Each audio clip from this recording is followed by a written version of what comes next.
The country's chronic economic crisis is going to worsen. Those are just some of the sentiments coming out, at least, from the Kgalema Motlante Foundation's Inclusive Growth Summit.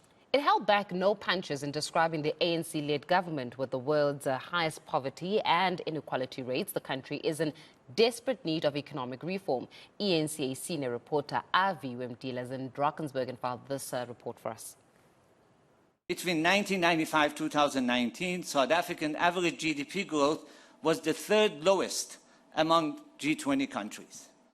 A bleak picture of the first 25 years of South Africa's democracy, and that's not even half of it. And we all know about poverty and inequality. Relative to OECD countries, you can see highest poverty rate, highest inequality. Now, what's the future outlook going forward? Neither fiscal nor monetary authorities have presented any evidence that the current combination of fiscal austerity, a restrictive monetary policy, and a suite of supply-side measures would produce decent macroeconomic outcomes that will be different. This conference dug deep into the ANC government and its leaders, with some speakers using biblical metaphors to describe the country's state. They have no sense of national purpose whatsoever.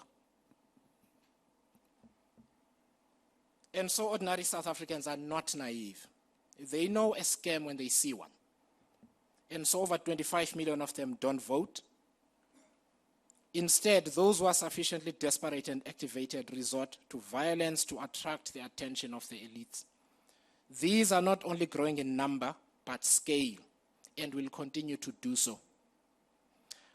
I won't dwell on July last year because we should all know it was just the beginning. The appropriate metaphor is one captured in Pharaoh's dreams in Genesis 41, wherein it says 7 years of great abundance are coming throughout the land of Egypt, but 7 years of famine will follow them. Then all the abundance in Egypt will be forgotten, and the famine will ravage the land. Our metaphor is ours has been 4 years of approximate bounty and 24 of famine, and more famine is to come. Taking to the podium, Correctional Services Minister Ronald Lamola addressed his detractors who suggest he's using state resources to go after them. Anyone who has got evidence that I have interfered with the work of the NPA, they can report me. I'm liable to be prosecuted, and if found guilty, it's a 10-year period.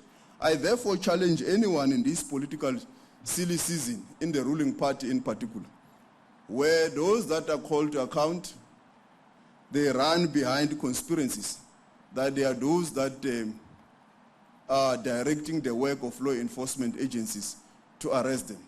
They've got sections that can help them. I can be arrested. The President of the Republic can be arrested. So anyone who does not do so, it's a conspirator, it's a liar, it's a fraudster.